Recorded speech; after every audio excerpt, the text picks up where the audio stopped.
তেলিয়ামুড়া থানাধীন দশমীঘাট এলাকা থেকে দুইজন সংখ্যালঘু অংশের সন্দেহভাজন বাংলাদেশী নাগরিক আটকের ঘটনায় এলাকায় চাঞ্চল্য।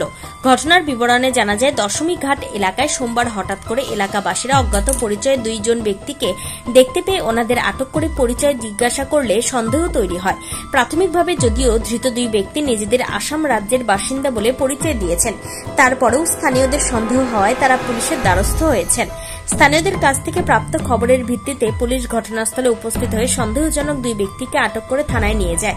এদিকে ধৃতদের যখন আটক করা হয়েছিল তখন তারা মাদ্রাসার কালেকশন করতে এসেছেন বলে এমন দাবি করলেও তাদের বক্তব্যের সপক্ষে কোনো বৈধ কাগজ বা প্রমাণ দেখাতে না পারায় সন্দেহ আরও ঘনীভূত হয়।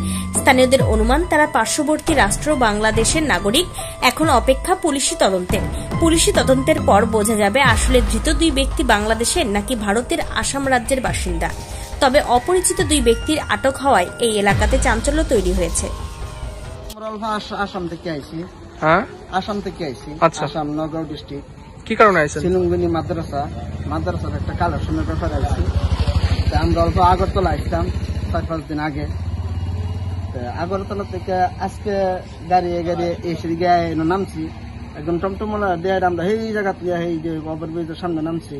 5 জন মানুষ, 3 জন মানুষ ওইদিকে গেছে, আমরা 2 জন মানুষ গেছিলাম সানমিয়ার বাইরে বাড়ি।